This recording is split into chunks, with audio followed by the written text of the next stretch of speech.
One of the things that Professor Ballim didn't mention is how hard they work, the students.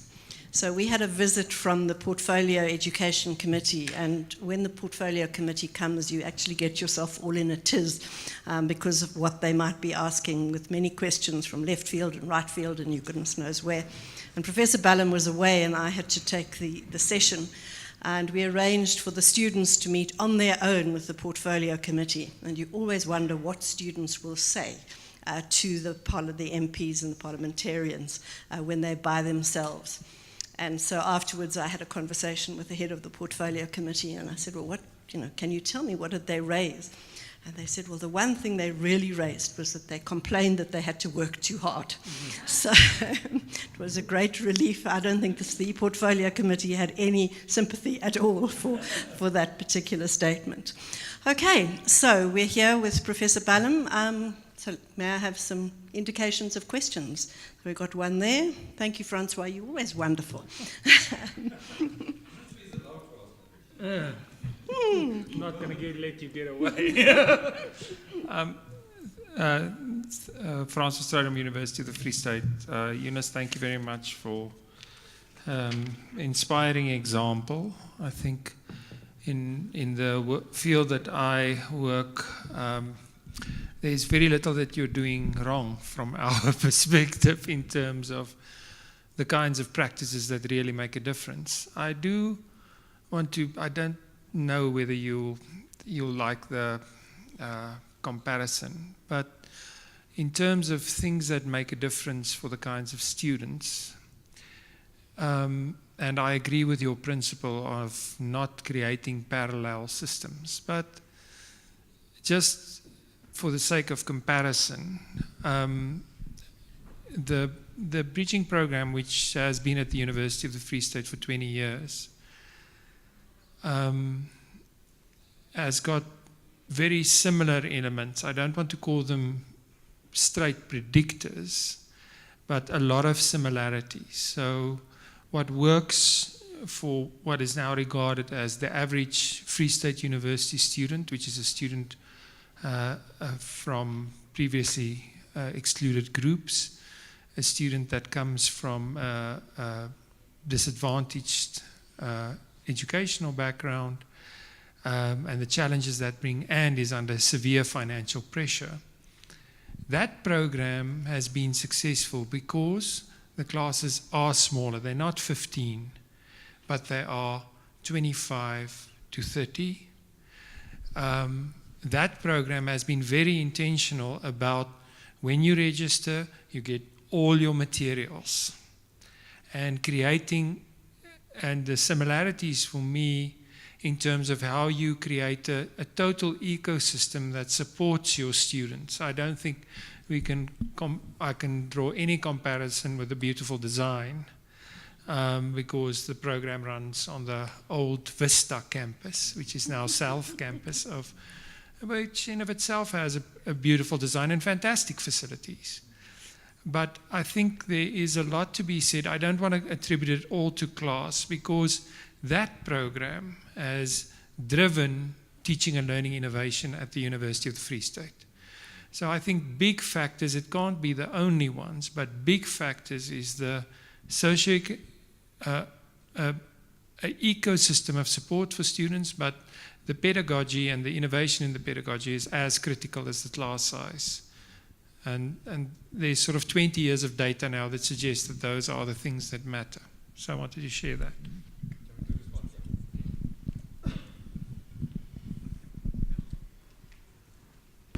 Thank you for that, Francois. I mean, I agree with you. There are bridging programs that do astounding work. We've also had very negative experiences. I remember shutting down a bridging program that was producing 18 student years per graduate. We were teaching 18 student years to produce one graduate. And the staff kept on pointing to that one graduate and saying, but look what a wonderful job we're doing. The reality in those cases, and I haven't done enough of a study to know how widespread it was, is that you were keeping young people at the university for 3 years and then sending them home with a matric certificate 2 years in a bridging program, then they enter the second year of the mainstream, they fail, they go home with a matric certificate. Very often with the hopes and dreams of a whole village destroyed, let alone a single family. I mean, I know students where the village sells cattle to pay fees for that one student. And so that harm bothered me. The second thing is that the origins of bridging programs was a transformation motivation. We needed to find more black students in predominantly white universities. And we were concerned about old-style Bantu education, and so it started the bridging programs. The idea that they needed to be fixed, if I could put it probably improperly. That moment has passed, Francois. And my sense is that of all the good things that we do in our bridging programs, that should actually become the normal way of teaching in what we call the mainstream. For me, the academic who teaches badly is inexcusable. I don't think that there's an excuse for bad teaching. And I have seen that stuff, and as you say, all the good that you do in the bridging program very often is undone in the mainstream. So our start-out point was to say, how do we infuse good practice at teaching into everything we do, so that even in third year, I really would like to see, let me say from the start, in South Africa we teach too much. And I think it's a disgrace. I really think that classroom teaching and contact teaching is unbelievably onerous at South African universities. I have a nephew who did chemical engineering at University College London. Had 15 contact hours a week. That's it. By the time you're fourth year, you shouldn't be attending a lecture. By the time you're in your final year of a professional degree, you should be running a series of seminars. That's what you should be doing. You shouldn't be attending lectures. It was impossible for me, and I'll say this, and I think it's still true at WITS. I was Deputy Vice Chancellor Academic. Mechanical engineering, chemical engineering, and civil engineering all taught a master's degree course in finite element analysis. They would not agree to consolidate into one course. Because you know why? Those fellows use the wrong examples. So we teach 3 courses in finite element analysis, and I never stop hearing complaints from academics about how much they teach. I used to keep a record of this. I used to put maybe, in some faculties, 20, 30 new courses onto the books. I think in all my 7 years as DVC, I probably took 3 courses off the books. Why are we teaching so much? We overdo it. And of course, our students, as a survival strategy, become shallow learners. So I do want the A-rated researcher to teach first year. That should be normal, and it should be correct. When I had a research relationship at Princeton University, first year chemistry was taught by a Nobel Prize winner. And don't mess with his students. He got very angry if you messed with his course. So, I do think, I'm not for a minute arguing that we must see the end of the kind of practices that we see in bridging programs. I do, however, argue that it should be infused into the institution. The other point that we've decided is there are students that we would like to take, but we know they come from schools that haven't prepared them properly. Priska, I went to a school in Priska. 130 kids in grade 12. 6 are doing maths, 1 is a girl. And they're teaching themselves mathematics. Now, are we going to turn students from that school away? Well, we're going to try not to. So what we've done instead is we've used the higher certificate as the bridging program. And the advantage with the higher certificate is you stay for 12 months, you leave with a real qualification. You got a level 5 qualification, which is better than the matric you arrived with. But if you pass well enough, we'll take you into the mainstream program with credit. So our students who take a higher certificate in heritage studies can choose to go and work in a local museum if they want to, and they'll get a job. But if they choose to continue their studies, they get credit for the first year of their BA, at least parts of it. So for me, that's a more structured arrangement. And I must say, the higher certificate is working well. I've got good teaching people on the higher certificate program. We're looking to establish a higher certificate in IT as access into the data science program. So those are sort of approaches. Yeah. Well, long answer, but sorry. Yeah. There was a question. That question, is there anybody who'd like to follow up on that discussion? And then we'll move on to another. Yes. I'm Gertrude Butluko. I come from CUT. And Prof, I don't know, you were a bit contradictory. You were saying we teach too much. And you, at the same time, you're saying it's supplemental, a second chance to pass or a second chance to learn. Okay. My biggest problem is that we see these foundation programs. They're not seen as support. We treat them like they are qualifications. That's how we handle them, even though we know they are to no end. They really are parallel. It's like parallel programs in an institution. I agree with you completely. My other biggest problem is the one you identified through supplemental instruction. You're saying we are teaching too much. I feel we support too much. And when it is such a dilemma, when students fail, it's, the academics will throw it at support to say it's this big support, they are not doing it. But when you just spend an hour to check who's attending classes, you find that sometimes you're evaluating lecturers. Lecturers are evaluated by students that don't necessarily attend classes. So that tool on its own, whether you are reviewing the content or the facilities, content of the module or anything, it's just defeating the purpose. But when it comes to support as well, you're supporting students that were not taught. At least if they go to class, there's hope that they will be meaningful. There will be teaching, constructive teaching and meaningful learning. What am I supplementing if they are not taught? And then you hit it on the nail when you talk about why they should go to class. It's like we talk about certain words, as many times as we can, we transform. We talk about innovation, but in the end, we never focus on,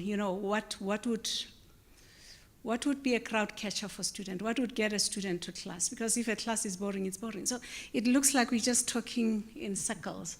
And the more we create these parallel systems, the more, the agenda now, the bigger the agenda gets, and we are not as focused as we should be. And I think your advantage is that I think the next, that you're doing it through institutional, leadership. Through institutional design, I think that's where the trick is, because a lot of us are just running around and management is facing somewhere else. I think, it seems that the one thing we've forgotten is that the project is not about teaching, it's about learning. That's our purpose. Our primary intention is learning, not teaching. I would make a strong case for focused approach to teaching in first year. I think the habits of mind that make for the good graduate is developed in first year. The idea that our students arrive, most of them have never read a book. Most of them have never had an opportunity to critically engage with a body of text. They may have, but they don't know it. For example, what I find really interesting in Kimberley is a township culture of oral poetry. And it's really good. And they have sort of competitions, and there's sort of Saturday events in oral poetry in the township. Now, they haven't realized that they're engaging seriously with poetry. Because if you give them a book of poem, and it's Wordsworth or Walt Whitman or something, they say, no, they can't relate the two. And yet there's an ability to engage with meaning through metaphor, through oral poetry, that you could do and use that in order to teach them Wordsworth. And there's no difference with that. So what we've tried to do is also emphasize the second curriculum. There's the first curriculum of what happens in the classroom, But we also put emphasis on the second curriculum. How do you develop the habits of mind that make for good, successful graduates in first year? So there's another innovation that I didn't mention. No lectures on a Wednesday afternoon at Salt Lake University. You are not allowed to have a lecture on a Wednesday afternoon. The timetable ends at 5 o'clock on a Friday. Students are expected to be there. But on a Wednesday afternoon, no lectures. That's for debates, cultural activities, sports, invited speakers, etc., etc. And so if a group of students go and listen to rap music, then our student affairs office, we try very hard for somebody to be in the room to say, well, why are they calling women bitches? What does that mean? And somebody goes and engages with it. I mean, a really wonderful example of an accounting tutorial in KZN, in fact, I think it was in KZN. The lecturer got the students in the tutorial to group themselves by similar language group. And said, all the Setswana speakers sit over there. All the Zulu speakers sit over there. I want you to come up with a word in your home language for depreciation. It was hilarious. They all came up with sentences, of course. And everybody was falling over laughing with the way, but by the time they all left, they understood the concept. Now there's an example where you can tap into the knowledge that your student arrive with in the class, that they arrive with, and use that, if you understand it correctly, use that as leverage for learning. When I named the building where I am used to be called the Old Provincial Building. We named it Luka Jainki House. Black people in Kimberley come to ask me, who the hell is Luka Jainki? I mean, he is the first serious anti-colonial struggle hero in this country. The British cut off his head and took it as a trophy after they killed him. And buried the body at Langberg in the battlefield.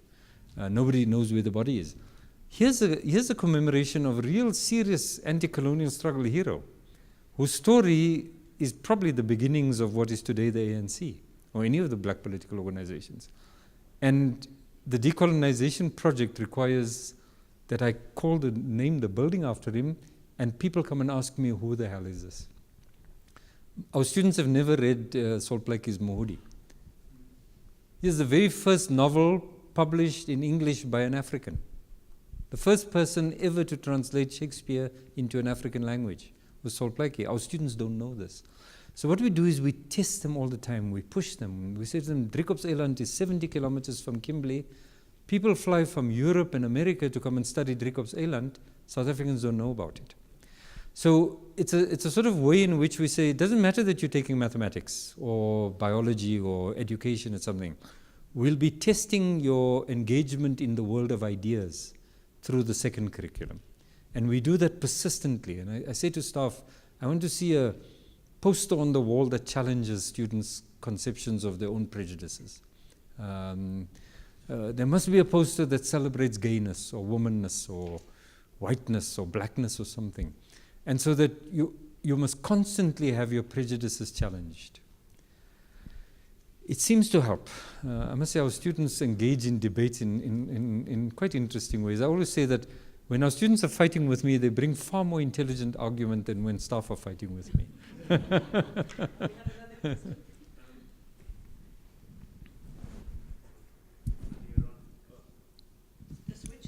Okay, perfect. I've actually forgotten my question. Okay. It's actually for you, and if Jenny wants to get involved, please feel free. But without sounding like I'm showering you with compliments, this is a wonderful presentation that illustrates what happens when you have good leadership. But good leadership can very easily be replaced by bad leadership as a result of poor choices. What is so pliky as a university, its council and management, entrenching at these early stages to ensure that that really doesn't happen? That's a sensitive question. Don't answer, Jamie. Okay, and then the second one, perhaps more relevant, is there are TVET colleges in the Northern Cape. What is the nature and extent of your relationships with them in terms of the articulation project?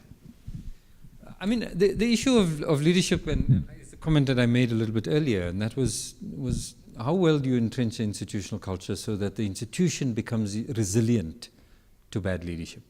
Because it's the resilience. Your question is about resilience. How resilient? I mean, think of bad leaders throughout the world. Why is it that one leader has such a... How can Agostinho Pinochet have such an impact on Chile in a way that perhaps a bad leader in another country did not have that kind of impact? And it's because of the institutions in the country that defend themselves. You know, when Margaret Thatcher took a sword to higher education, it wasn't the universities who stood up in defense. It was the citizens. Citizens in England got up and said, hands off our universities. Now ask yourself this. If your university was under attack, to what extent will the citizens in your town stand up in defense of your institution? And if your answer is you're not sure, then you haven't done your job. If a street vendor down the road from a university can't speak of the benefits of having a university in that community, then your university has not done its job. Because that is the essence. It is our ability to make a case for why it is a good idea to have a university in society. I mean, I really do believe so. I think we must take this seriously.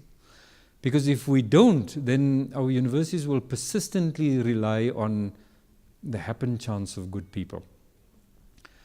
I also want to play down this argument that individuals make that much of a difference. I mean, it's right to sing the praises of Nelson Mandela. It's right. But Nelson Mandela did what he did only because he worked, social institutions allowed him to do that. He needed a tribal authority. He needed an ANC. He needed a university. He needed a law society. I do what I do because Salt Lake University allows me to do it. And I think that's an important point to make. Individuals, we have to get away from this celebration. You know, there's always only one good man and only one enemy. You know, and if you can name the enemy, then and pull the trigger, the truth will emerge. And so the enemy is Bin Laden, and we do pull the trigger, and he does die, but the problem doesn't go away. And so, I mean, I really think that that's probably, if we to think of resilient institutions in defense of democracy, that's probably what we have to do within our own universities. And the idea that the leader arrives at work and says, you know, I thought last night, and then it happens tomorrow morning. It's not a properly run institution. We have to get away from those habits. Yeah. Ek het gister aan gedink. So you should stop smoking that stuff at night. Yeah. There was another part to the question, Vice Chancellor. Oh, the FET College. I've tried to engage, but I'm afraid, I mean, it's been, my attempts have been rebuffed. There is now a more, because I tell you what, if we can get articulation right, and this idea that universities are going to solve the skills problem in South Africa is not sustainable. We have to get away. If the FET colleges do not improve the quality and extent of their performance, this country is not going to meet the skills needs and intellectual needs. So if we think that we're going to run universities without conversations with the FET sector, without the college sector, I think we're on a hiding to nothing. The idea of articulation development, I mean, if universities' throughput rates are about, 56% at the moment? The FET colleges, I understand, is about 30%. Yeah.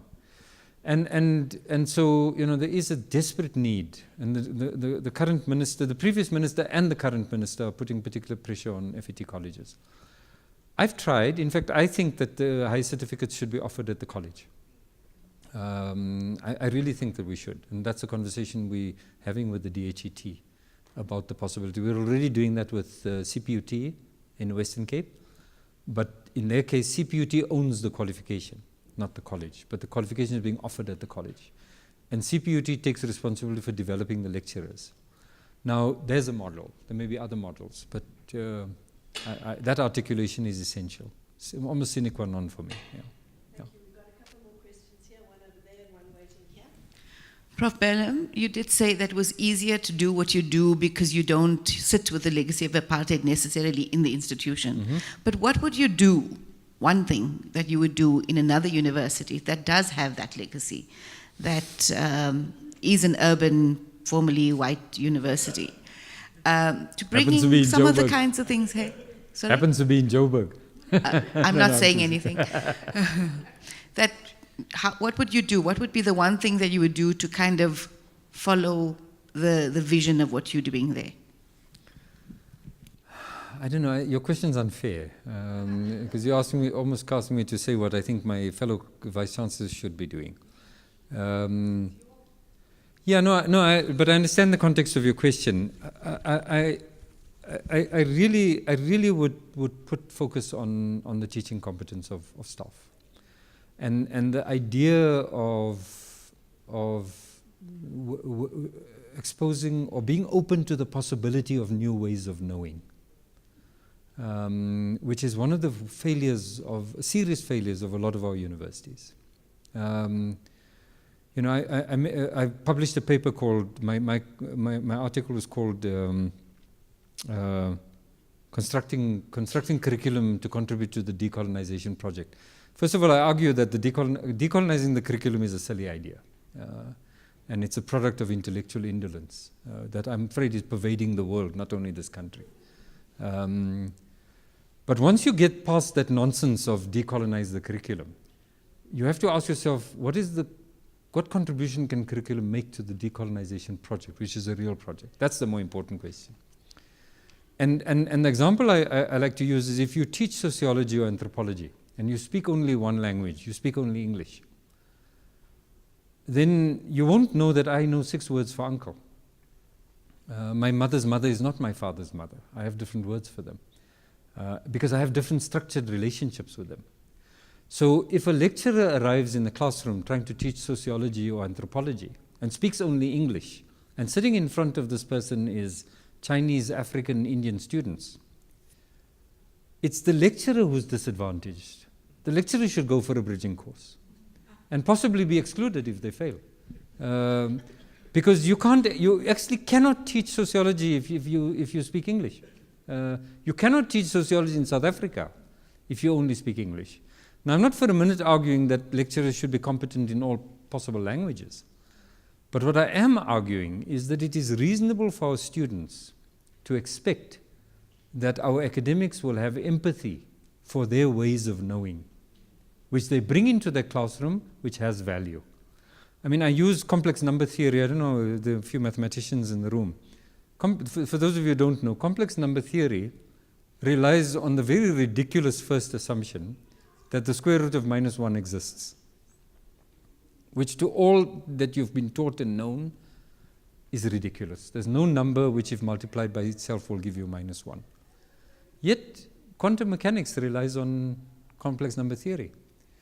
And here is an example of another way of knowing to which meaning emerges only if you're willing to be led by the hand into a world that you thought was ridiculous. And if you can develop the confidence and the courage to walk that road with somebody else holding you by the hand, then that's the essence of what it means to be an intellectual. Because that does take courage. And to open yourself to the possibility that there's another way of knowing what you teach is what it means to be a good academic. I mean, I've had students, academics in a music school say to me, the only way to teach music is to teach Brahms, Beethoven, Berlioz, Bach. All music in the known universe emerges from those 4, you know. I said, well, you know, I can write mathematics that produces harmonics that Bach didn't know about, which are then Eastern harmonics. They thought I was mad. They thought there was something wrong with me. Now, those people, unfortunately, have to die in the desert. They are untransformable. They either have to resign or retire or something. But those are the people who have to die in the desert. And I'm afraid that we've got lots of practice in our universities that has yet to die in the desert. Yeah. 40 years God made them walk in the desert. Yeah. I saw the horror on your face, Denise. I'll give you an opportunity in a moment to react, but there was a question here. Thanks for a great presentation and the good work you're doing at SPU. I think you said about 65% of your students are in residences. Okay, and I think just picking up on your narrative about the over-teaching part. What are the technological interventions that you have brought on board? Because I think you are in the fortunate position of having the majority of your students in residence. What are the interventions that you have put in place to create a technology-rich living, learning environment? Because I think that's the future of student accommodation. It has to be more than just Wi-Fi. It has to be a possibility in the future for people not to have to leave their living environment to go to lectures. Yeah. And that's the future. So is there something that you guys are doing in that regard? Well, yeah, certainly. I mean, for us, residences are primarily learning spaces before they are living spaces. In fact, we did this at Wits, the Esalen Street residence, when we started, had an 18% course pass rate. You know, I showed 85%. Esalen Street residence at Wits had an 18%, 1.8. In other words, the average student was passing one module out of 5. We just put in the sort of learning interventions. The idea that there must be regular debates. Compulsory homework for first years. After dinner on a Sunday was compulsory homework. If you did the crossword, it was fine. If you read a book, it was fine. As long as you were doing some intellectual work. There were senior students in the room who would help you with your homework if you were stuck. I mean, 3 years later, we got that to 78% course pass rate. So that we're trying to do. In fact, we now have appointed 50 peer mentors who are senior students whose task it is to work alongside first years in residence. If you live in a residence, we're now starting to use private residences. If you live in a residence that is not our residence, it's a private residence, we will, if the residence owner can't do it, we'll give line of sight connection to the internet. So our students in the private residence will also get internet connection. So, I mean, I think we're doing those sorts of things.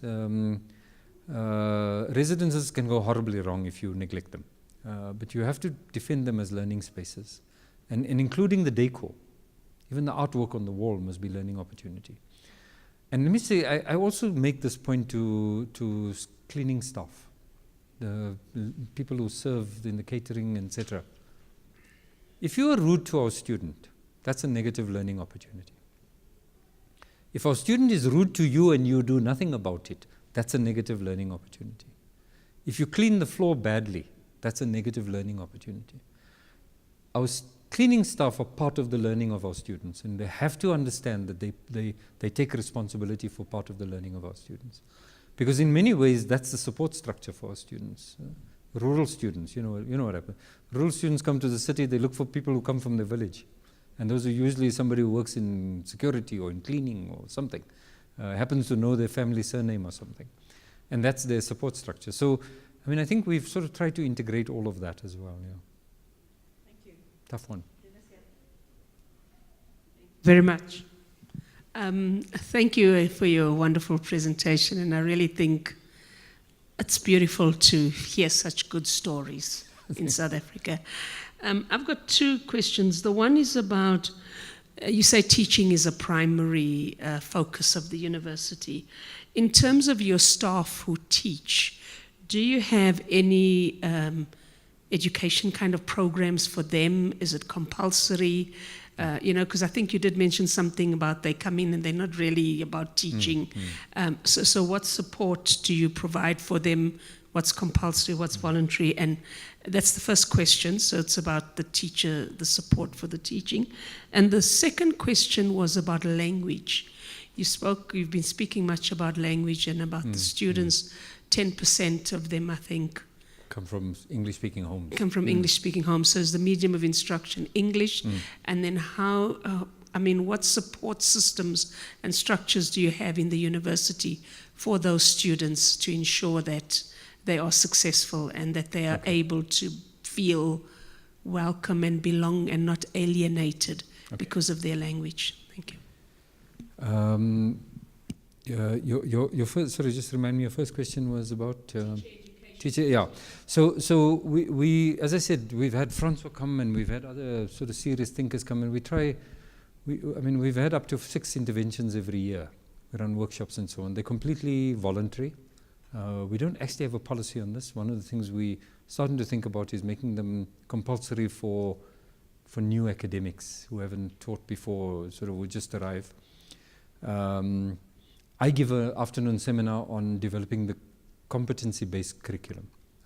And I show them how I do that in engineering, which is quite complex, and it's a little bit easier with other programs. But we've also, people have been doing that, and they get access. The slippages happen because we've been attracting new staff faster than we can give these programs. And so we've now formally established an office that will be focusing on these things. What we're also doing is monitoring course module performance. And then through the head of school, we have an intervention. One of which may be, we think that the staff need to go to a module, or we'll arrange a special module on how to assess or how to teach or something. I'm reluctant to go for formal qualifications, and I'm reluctant to be too dirigist about it, make it compulsory. Because what people do then is they do it just because they have to, and they don't actually pay attention. I believe in advocacy before we have to force things on people. Yeah. Your second question was about language. I'm attracted to Chrissy Bowie's argument that our problem is not the language that our students speak. It's the discourse of knowledge. It's the ability to externalize ideas using words.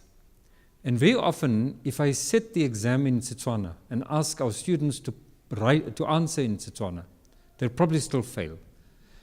And the habit of learning to externalize ideas using words, you learn from creative writing. And for students, even if they come from English-speaking homes, if they haven't read creative writing, they perform badly in exams because they may know the issue, but they haven't developed the habit of externalizing the idea. We don't put in too much support. There is starting to be an argument that we should, but we don't. And in fact, I had students come to see me to say, please ask academics not to explain concepts in Afrikaans or Setswana. We want to force ourselves to understand in English. Now remember, most of our students speak at least 2 and possibly 4 languages. What we have to do, which is Chrissy Bowie's argument, is learn how to read student writing. It's not wrong. And in first year, we must accept certain levels of discourse that we wouldn't accept in second year. I was once making an argument that if I could set the same exam question in, say, English literature on Hamlet, I could set exactly the same question in first year, second year, and third year. And I could tell the students that you'll get exactly the same question. But the answer that gets you 100% in first year will get you 50% in second year and a failing mark in third year. And what the argument I was making is that the good student is not the one who knows what I know. The good student is what a good third year student should know. That's what 100% is. And Phil Bonner is died now, but he responded by saying, if a student knows what I know, that student gets 80%. But I think that's the point. So we haven't been putting much support on language. What we do is force students to read. And we start with small projects, get them to critically engage with text, get them to, it's sort of one variable in order to understand one equation at a time, one word in order to understand one sentence at a time. And that's the first year. The first year we try to be quite intense. Thereafter, our students do emerge and they seem to cope. It's same as 40% of our students have never switched on a computer in their lives. By the 3rd, 4th week, they're on Facebook and they Facebooking and Twittering like everybody else. They seem to get it. So I do think that we seem to be getting it right in some way. Yeah. And I would be reluctant to introduce a course in English or something. Yeah. We may have to establish a writing center. That's the argument.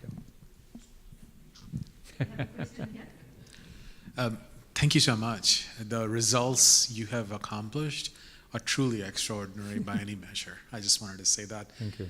And rare is a university president who is willing to talk about quality of teaching. Okay. I'd least not in my experience from where I come from. So directly tied with the student success agenda. We usually talk about everything else but the quality of teaching. So I would very much love to learn a little bit more about how you hire people. So we have learned a little bit about the curriculum and in some ways the teaching support, etc. But is there something unique happening in the hiring? I'm just curious. Okay. That's the second time I've been asked that question. Tough. No. It's tough to get in. It's tough to get in. To respond to your first point, I mean, my starting argument is that I don't know of a good research-intensive university anywhere in the world that neglects its teaching. I've had research collaborations with a number of universities throughout the world.